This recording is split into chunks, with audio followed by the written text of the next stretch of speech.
अस्सलाम वालेकुम students, this is Ibrahim. COCG और पब्लिक सेक्टर रूल्स सही है, हमारे डायरेक्टर्स के कुछ सेक्शन से लिंक्ड हो रहे होते हैं। यहाँ पे जो सबसे ट्रिकी पार्ट है हमारा, जो ICAP को देखें, ICAP पेपर बना कैसे रहा है, अगर आपको वो सोच समझ आ जाएगी तो बड़ा आसान हो जाएगा हमारे लिए पढ़ना भी और किस डायरेक्शन में मेहनत करनी है वो भी। एक अदद हमारे पास कंपनीज के लिए कोड ऑफ कॉर्पोरेट गवर्नेंस है और एक अदद पब्लिक सेक्टर कंपनीज के लिए हमारे पास पब्लिक सेक्टर रूल्स है। ICAP कैसे खेल रहा होता है, एक पब्लिक सेक्टर कंपनी है, अब वो लिस्ट हो गई है, बताएं क्या रिक्वायरमेंट इसके ऊपर अप्लाई होगी, बताएं ऑडिट कमेटी की रिक्वायरमेंट क्या अप्लाई होगी, बताएं कॉम्पोजिशन ऑफ द बोर्ड की रिक्वायरमेंट क्या अप्लाई होगी। तो एक आपके सामने एक बड़ा कॉम्प्रिहेंसिव डॉक्यूमेंट आ रहा है जिसके अंदर मैंने COCG और पब्लिक सेक्टर रूल्स को आपस में कंपेयर कर लिया और आगे आपके लिए कमेंट बॉक्स कर दिया है। और इसको अगर हम थोड़ा सा पढ़ना स्टार्ट करेंगे, अप्रोच इसके डिस्कस करेंगे, तो बड़ी आसानी होगी हमें कि हमें ये रियलाइज हो जाएगा कि यार किस तरीके से इस चीज़ को लेकर चलना है। सही है, इसके आगे आपके एनेक्जर्स हैं, हर चीज़ की इलस्ट्रेशंस हैं, हर चीज़ की इंटरप्रिटेशन है। ठीक है, और थोड़ा सा इसको क्विकली देख लेते हैं बच्चों। मैं आपको पहले हेडिंग्स बता दूं। मेरे पास जितनी भी रेगुलेशंस हैं, अगर उनके कुछ नाम आ रहे हैं, मैंने नाम लिख दिए हैं। और अगर उस रेगुलेशंस के अंदर या रूल्स के अंदर मजीद सब सेक्शन या सब रेगुलेशन या सब रूल्स आ रही हैं, तो उन सब की मैंने आपको स्पेसिफिक हेडिंग्स बता दी हैं, जो कि लॉ में नहीं डिफाइंड है। मैंने स्पेसिफिक हेडिंग बता दी है ताकि हमें आइडिया हो जाए कि हमारा लॉ किन किन चीज़ों को कवर करता है। फिर उसके बाद हमारे पास कोड ऑफ कॉर्पोरेट गवर्नेंस में क्या कहा जाता है, पब्लिक सेक्टर रूल्स उसके बारे में क्या कहता है, और फिर आगे जाके हमारे पास आ जाएगा एक कॉमेंट्स का बॉक्स कि जी अगर कोई कमेंट है, इसके ऊपर कोई डिफरेंस है, कोई अलाइनमेंट है, तो वो चीज़ें हम डिस्कस कर लेंगे। ठीक है, देखें, listed companies code of corporate governance regulation 2019 है, public sector corporate governance rules 2013 है। ठीक है, ये अप्लाई होगा लिस्टेड कंपनीज के ऊपर और ये अप्लाई होगा पब्लिक सेक्टर कंपनीज के ऊपर। ठीक है, दोनों लेक्चर ऑल्दो हम दोनों का कवर कर चुके हैं, दोनों को पढ़ चुके हैं, पास्ट पेपर्स भी कर चुके हैं, लेकिन जो मैंने आपसे वादा किया था कि इंशाल्लाह हम इस बैच में क्या करने जाएंगे, क्विक रिवीजन वीडियो, मजीद डिटेल में मजीद सारी चीज़ें और एनालाइज कर रहे होंगे। अच्छा, कोड ऑफ कॉर्पोरेट गवर्नेंस आपका कंप्लाई और एक्सप्लेन अप्रोच है प्यारे बच्चों। कोड ऑफ कॉर्पोरेट गवर्नेंस आपका कंप्लाई और एक्सप्लेन अप्रोच है। पब्लिक सेक्टर रूल में ये चीज़ एप्लीकेबल नहीं है। तो अब सवाल ये है कि भाई अब सर ये बता दें कंप्लाई एंड एक्सप्लेन अप्रोच है क्या। तो चलिए जी, हम रेफर करते हैं एनेक्जर ए को, और एनेक्जर ए में जब हम आते हैं तो अच्छा, कोड ऑफ कॉर्पोरेट गवर्नेंस के लिए, ये कोड ऑफ कॉर्पोरेट गवर्नेंस के लिए पब्लिक सेक्टर रूल्स ने ऐसी कोई बात नहीं कही। तो कंप्लाई और एक्सप्लेन अप्रोच का मतलब है कि जहां पे वर्ड मैंडेटरी लिखा हुआ होगा मेरे प्यारे बच्चों, जहां पे वर्ड मैंडेटरी लिखा हुआ होगा तो आपने कंप्लाई करना है। अगर आपने नॉन कंप्लाई करी तो रेगुलेशन 37 के तहत आपके ऊपर पेनल्टी ऐड हो जाएगी। ठीक है, ये जहां जहां लॉ में मैंडेटरी का वर्ड लिखा हुआ है। अच्छा, यूजिंग द वर्ड शेल, जहां जहां लॉ में शेल का वर्ड लिखा हुआ है तो जी या तो आपने कंप्लाई करना है, और अगर आप कंप्लाई नहीं कर सकते तो आपने एक्सप्लेन करना है। This is called the comply और एक्सप्लेन अप्रोच। ठीक है, अगर आपने कंप्लाई कर लिया बहुत अच्छी बात है, लेकिन अगर आप कंप्लाई नहीं कर सके तो आपके ऊपर पेनल्टी नहीं लगेगी, सिर्फ वो नॉन कंप्लाइंस आपको एक्सप्लेन करनी होगी, because that requirement it's not mandatory. तो इसका मतलब है वहाँ पे शेल का वर्ड यूज हो रहा होगा। और जहाँ पे इनकरेज्ड और मे का वर्ड लिखा हुआ है मेरे प्यारे बच्चों, इसका मतलब ये है कि अगर आपने नॉन कंप्लाइंस कर दी तो ना ही पेनल्टी लगेगी आपके ऊपर, और ना ही आपने उसको क्या कहते हैं नॉन कंप्लाइंस को एक्सप्लेन करना है। सही, ना ही आपको एक्सप्लेनेशन रिक्वायर्ड है। तो सबसे पहली चीज़ तो हम ये समझ लें कि हमारे पास ये मैंडेटरी, शेल और ये कंप्लाइंस और एक्सप्लेन अप्रोच होता है कि ये कोड ऑफ कॉर्पोरेट गवर्नेंस के लिए। आ जाए जी, हम वापस अपनी मेन शीट में आते हैं मेरे प्यारे बच्चों, और अगर हम अपनी मेन शीट में आए तो हम देखते हैं कि जी इनकंसिस्टेंसी। सर अब ये दो कानून है, एक कंपनी लिस्टेड भी हो सकती है और पब्लिक सेक्टर कंपनी भी हो सकती है। OGDCL है, GHPL है, PPL है, SSGC है, नेशनल बैंक ऑफ पाकिस्तान है। तो ये कंपनी तो पब्लिक सेक्टर भी है और ये कंपनी लिस्टेड भी है। सर अगर ऐसा कुछ हो जाएगा तो in the case of a listed public sector companies where there is any inconsistency with the listed companies, the code of regulation, the provision of the public sector companies shall prevail। सही है, तो अगर code कुछ और कहता है, public sector company कुछ और कहती है, आपने पब्लिक सेक्टर कंपनी की बात माननी है। मेरी एक बात समझने की कोशिश करिएगा, इसका ये मतलब नहीं है कि पब्लिक सेक्टर कंपनी कहता है 3 डायरेक्टर इंडिपेंडेंट होने चाहिए, कोर्ट कहता है 2 डायरेक्टर, मैं एग्जाम्पल के तौर पर कह रहा हूँ, कोर्ट कहता है 2 डायरेक्टर इंडिपेंडेंट होने चाहिए। ठीक है, तो यहाँ पे एक फॉर एग्जाम्पल, तो भाई पब्लिक सेक्टर प्रिवेल करेगा। ठीक है, 3 डायरेक्टर होने चाहिए। इसी एग्जाम्पल को वाइस वर्सा कहते हैं। कोर्ट कहता है 3 डायरेक्टर होने चाहिए इंडिपेंडेंट, पब्लिक सेक्टर कहता है 2 डायरेक्टर होने चाहिए इंडिपेंडेंट। अब बताएं, अब आप क्या करेंगे प्यारे बच्चों? नहीं, आपने आपके इंडिपेंडेंट डायरेक्टर 3 होने चाहिए। सही है, बिकॉज लॉ इस तरीके से ड्राफ्ट हुआ है और जो रिक्वायरमेंट है, कॉन्सेप्चुअल फ्रेमवर्क है कि यार अगर आप लिस्टेड कंपनी है तो कोड ऑफ कॉर्पोरेट गवर्नेंस कहता है 3 इंडिपेंडेंट डायरेक्टर। सही है, तो you must have a 3 independent director. तो दोनों में जो वर्स्ट होगा ना, जो वर्स्ट होगा आपके लिए, आपने उससे कंप्लाई करना होगा प्यारे बच्चों। सही है, अच्छा, पे कंप्लाई एक्सप्लेन अप्रोच हम समझ लेते हैं। थोड़ा सा आते हैं हम लिमिट ऑफ डायरेक्टरशिप के ऊपर प्यारे बच्चों। लिमिट ऑन डायरेक्टरशिप, देखें मैंने आपको number of directorship main heading, उसके ऊपर क्या क्या कॉन्सेप्ट है, लिमिट ऑन डायरेक्टरशिप। तो कोड ऑफ कॉर्पोरेट गवर्नेंस के हिसाब से लिस्टेड कंपनी में जो डायरेक्टर है वो 7 से ज्यादा लिस्टेड कंपनी का डायरेक्टर नहीं बन सकता। सारी चीजें मैंने बोल्ड हाईलाइट आपके लिए करी हुई है। 7 से ज्यादा लिस्टेड कंपनी का डायरेक्टर नहीं बन सकता, लेकिन अगर सब्सिडी लिस्टेड कंपनी है तो वहां पे वो उसको काउंट नहीं करेगा। पब्लिक सेक्टर कंपनी के लिए प्यारे बच्चों 5 का वर्ड यूज हो रहा है। सही है, पब्लिक सेक्टर कंपनी में 5 का वर्ड यूज हो रहा है। तो अगर आप लिस्टेड कंपनी है तो आपके ऊपर 7 अप्लाई होगा, अगर आप पब्लिक सेक्टर कंपनी है आपके ऊपर 5 अप्लाई होगा, और अगर आप public listed public sector company है मेरे प्यारे बच्चों, सही है, तो इसका मतलब है जो आपके बोर्ड में डायरेक्टर बैठा होगा वो 7 से 5 से ज्यादा कंपनीज का नहीं हो सकता। यहां पे एक इनकंसिस्टेंसी आ रही है, पब्लिक सेक्टर प्रिवेल करेगा प्यारे बच्चों। अच्छा जी, तो मैंने कमेंट में आपको लिख दिया, तो मैं आपको स्टार्टिंग में थोड़ा सा बस ब्रेनस्टॉर्म कर रहा हूं कि हमने इस हैंडआउट के अंदर सारी चीजें सेल्फ एक्सप्लेनेटरी है, तभी मैं आपके साथ बैठ के कुछ चीजें डिस्कस कर रहा हूं। Under the listed companies code of corporate governance regulation 2019, the said limit on the directorship shall be effective and the board shall be reconstituted not later than expiry of its current term. अच्छा, थोड़ा सा और आगे चलते हैं प्यारे बच्चों। Diversity in the board, सही है, बोर्ड में 7 बंदे होते हैं, 10 बंदे होते हैं, 8 बंदे होते हैं, 12 बंदे होते हैं, तो डाइवर्सिटी आपसे कोड ऑफ कॉर्पोरेट गवर्नेंस कहता है the board shall comprise of members having appropriate mix of core competencies, diversity, requisite skills, knowledge, experience and fulfill any other criteria as deemed relevant in the context of the company's operation। प्यारे बच्चों, सही है। अच्छा, यहां पे और यहां पे कॉम्पिटेंसी कैपेबिलिटी को जनरली कवर्ड किया गया है, स्पेसिफिकली मेंशन नहीं है।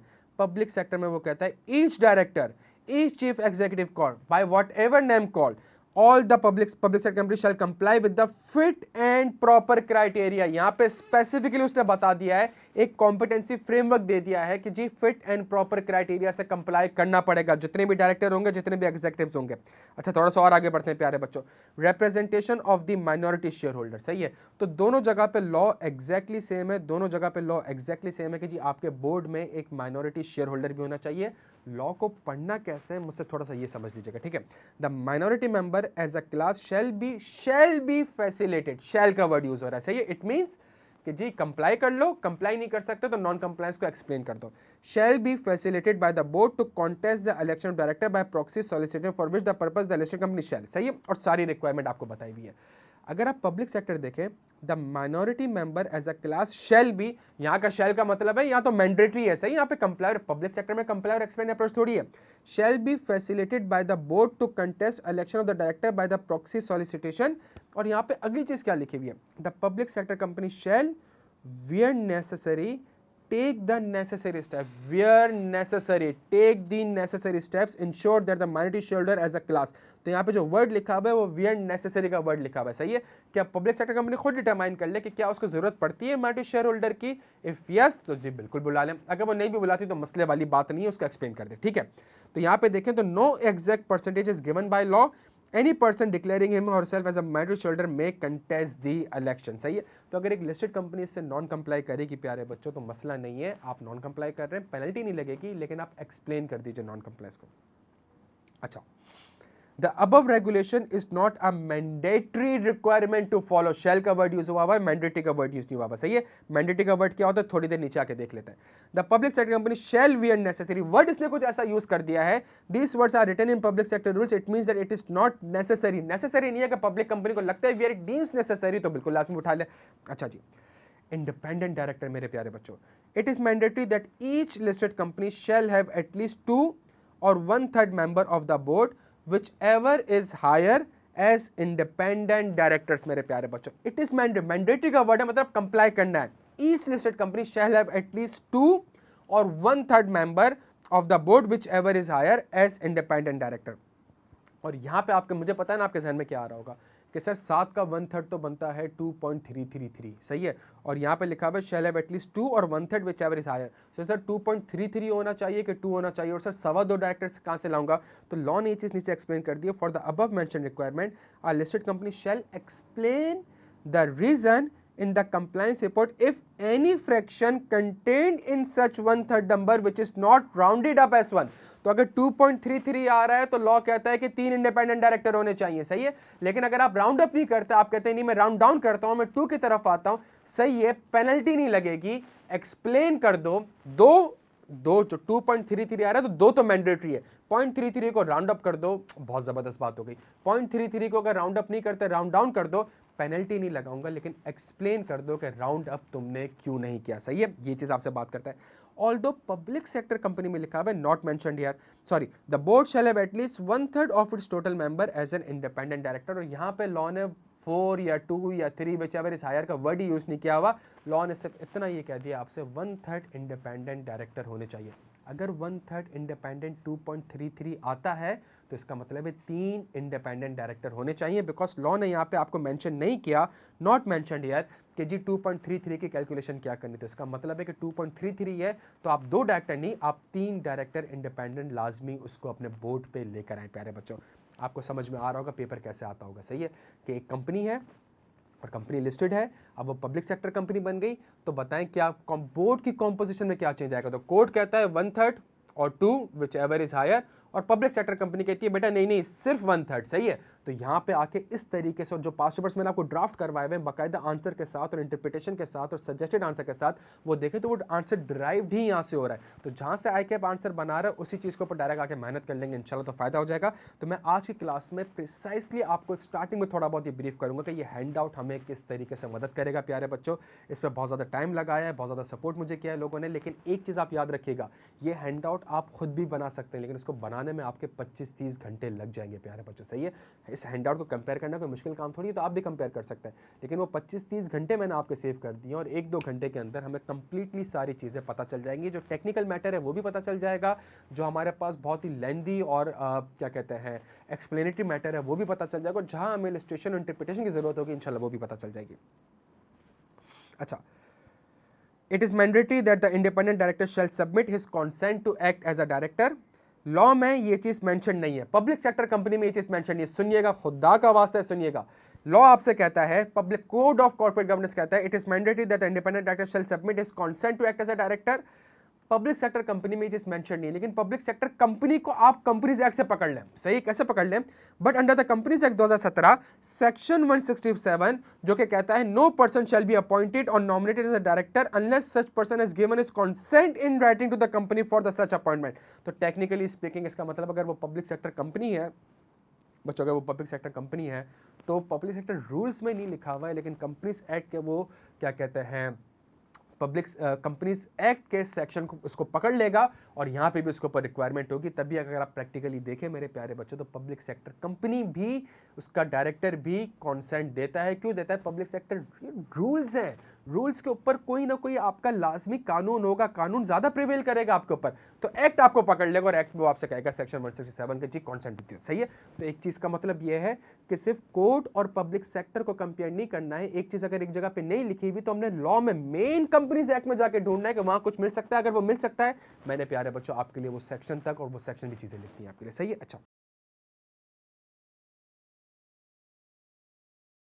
थोड़ा सा आगे बढ़ते हैं प्यारे बच्चों।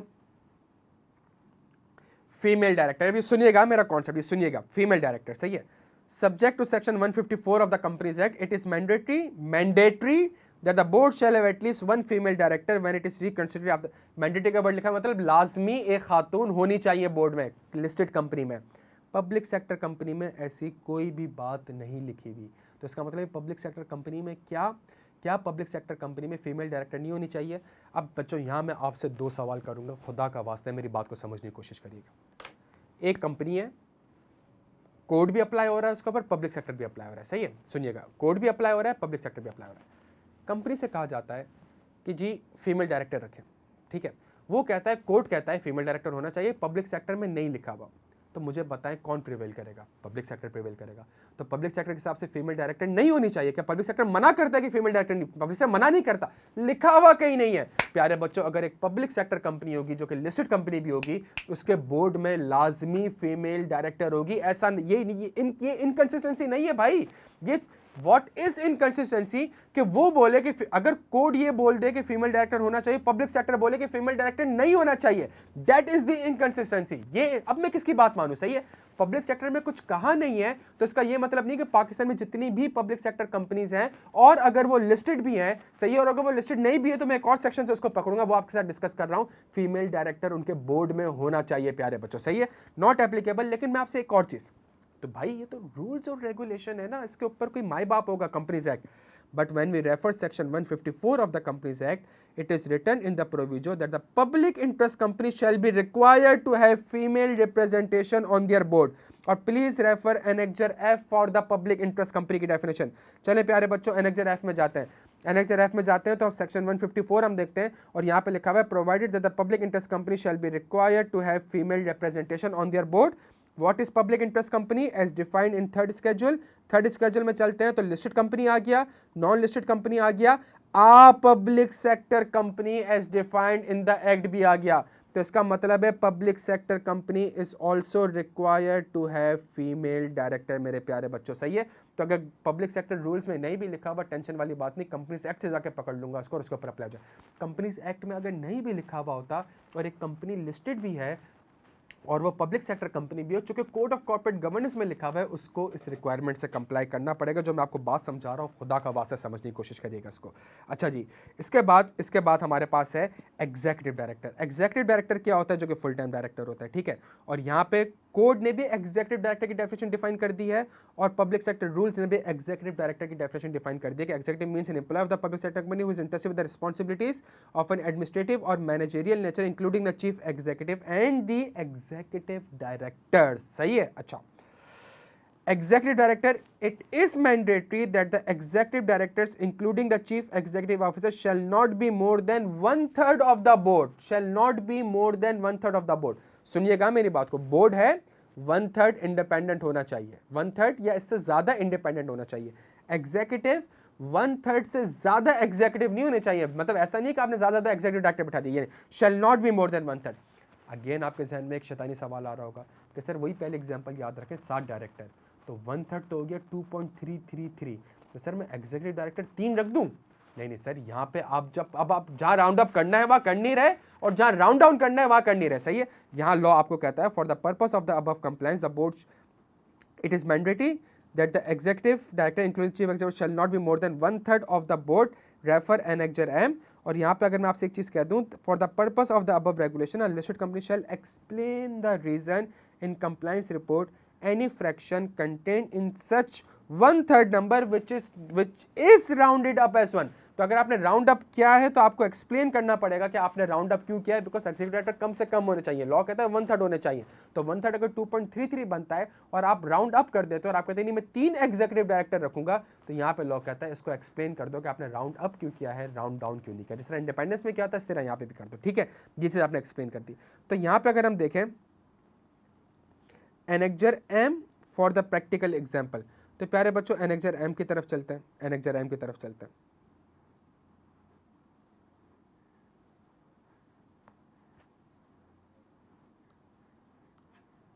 अच्छा,